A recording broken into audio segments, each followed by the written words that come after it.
Hello dear students, आज हम लोग बात करेंगे लंबाई के अन्य प्रायोगिक मात्रक के बारे में, other practical units of length. हम लोग पहले से जानते हैं लंबाई के लिए जनरली मीटर इस्तेमाल किया जाता है। ऐसा यूनिट क्या होता है? मीटर। और इसके अलावा लंबाई के अन्य मात्रक क्या होते हैं? Kilometre, centimetre, millimetre. ये सब क्या है? लंबाई के मात्रक। लेकिन इनके अलावा और भी बहुत सारे मात्रक इस्तेमाल किए जाते हैं। तो जो अन्य मात्रक जो इस्तेमाल किए जाते हैं वो कौन से हैं? पहला है बहुत अधिक दूरी के लिए।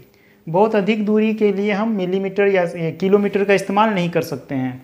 क्यों नहीं कर सकते हैं? इसे एक छोटे से एग्जाम्पल से समझते हैं। मान लो कि दिल्ली और मुंबई के बीच की दूरी को अगर हम सेंटीमीटर में बताने लगें तो क्या ये अच्छा होगा? सेंटीमीटर में बताना किसी के लिए समझ पाना मुश्किल होगा। क्यों? क्योंकि दिल्ली और मुंबई के बीच की लंबाई ज़्यादा है, इसीलिए उसके लिए बड़े मात्रक की आवश्यकता होती है।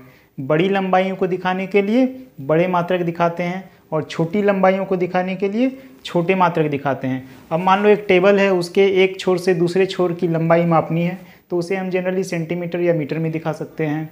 रूम की लंबाई चौड़ाई है तो उसे फुट में भी दिखा सकते हैं, फीट में दिखा सकते हैं या मीटर में दिखा सकते हैं। ठीक उसी तरह से अगर हमें दो तारों के बीच की दूरी पता करनी है, सूर्य और पृथ्वी के बीच की दूरी बतानी है, तो उसके लिए किलोमीटर या मीटर इस्तेमाल करना ठीक नहीं होगा। उसके लिए क्या होना है? उसके लिए अलग अलग यूनिट्स हैं। पहला है खगोलीय मात्रक। बहुत अधिक दूरी के लिए हम लोग क्या करते हैं? खगोलीय मात्रक का इस्तेमाल करते हैं, जिसे कहते हैं एस्ट्रोनॉमिकल यूनिट। ये क्या है? पृथ्वी और सूर्य के बीच की औसत दूरी खगोलीय मात्रक कहलाती है। आप लोग पेन और कॉपी निकाल लेंगे और साथ ही मेरे साथ ही नोट्स बनाते जाएंगे, तभी आपको फ़ायदा होगा। नहीं तो सिर्फ वीडियो देखने से कुछ फ़ायदा नहीं होने वाला है। साथ ही साथ में आप कॉपी और पेन से वीडियो बनाते जाएंगे, ये नोट्स बनाते जाएंगे।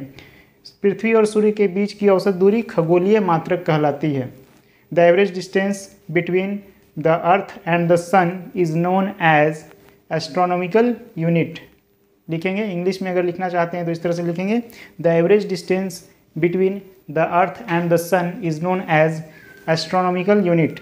One astronomical unit approximately equals to 1.5 into 10⁻11 metre होता है। कितने के बराबर होता है? 1.5 इंटू 10⁻11 मीटर के बराबर होता है। नेक्स्ट है क्या? प्रकाश वर्ष। इसके बारे में पहले भी आप लोगों ने सुना होगा। लाइट एयर, क्या कहते हैं इसे? Light air. इसका डिफिनेशन लिखेंगे, एक वर्ष में प्रकाश द्वारा निर्वात में तय की गई दूरी। एक वर्ष में प्रकाश द्वारा निर्वात में तय की गई दूरी को प्रकाश वर्ष कहते हैं। The distance covered in 1 year by the light in vacuum is known as light year. 1 light year equals to कितना होता है? देखिए 3.3 इंटू 10⁸ होता है। ये स्पीड हम जानते हैं, यानी कि 3 इंटू 10⁸ मीटर पर सेकेंड। तो एक सेकेंड में इतनी दूरी जाती है वो। तो एक साल में कितनी दूरी जाएगी? तो एक साल में 365 दिन होते हैं, 365 days multiplied by 24 hours multiplied by 60 minutes multiplied by 60 second. तो ये हमारा आ गया 9.46 इंटू 10⁻15 मीटर। तो हमेशा ये क्वेश्चन पूछा जाता है, चूँकि इसमें वर्ष लिखा रहता है तो बच्चे कंफ्यूज होते हैं कि ये किसका मात्रक है। ये समय का मात्रक है प्रकाश वर्ष या दूरी का मात्रक है? तो आप बिल्कुल क्लियर हो जाएं ये किसके लिए है? ये दूरी का मात्रक है, प्रकाश वर्ष। अक्सर ये MCQ में पूछा जाता है कि प्रकाश वर्ष किसका मात्रक है? दूरी का, समय का, या इन दोनों में से कोई नहीं, या और कुछ ऑप्शन दे देंगे। तो ये किसका मात्रक है? ये दूरी का मात्रक है। कितना के बराबर होता है? 9.46 इंटू 10⁻15 मीटर। ये न्यूमेरिकल वैल्यू आपको रटने की ज़रूरत नहीं है, ये भी रटने की ज़रूरत नहीं है। अब तीसरा है पार्सेक। पार्सेक का परिभाषा क्या है देख लेते हैं। डिफिनेशन, वह दूरी जहां 1 AU लंबाई के चाप द्वारा किसी बिंदु पर अंतरित कोण 1 सेकेंड होता है। That distance where arc length of 1 AU forms an angle of 1 second is known as parsec. इसको समझेंगे थोड़ा सा। यहाँ देखेंगे 1 AU पता है, what is 1 AU? Distance between earth and sun. तो यहाँ पे मान लीजिए अर्थ है और यहाँ पे सन है, दोनों के बीच की दूरी 1 AU हो जाता है। अब ये 1 AU एक डिस्टेंस पर एक एंगल फॉर्म करेगा। वो एंगल कितना होना चाहिए? 1 सेकेंड का, ठीक है। और वो 1 सेकेंड का एंगल जहाँ पे फॉर्म होगा वहाँ से इसकी दूरी कितनी कहलाएगी? 1 पारसेक कहलाएगी।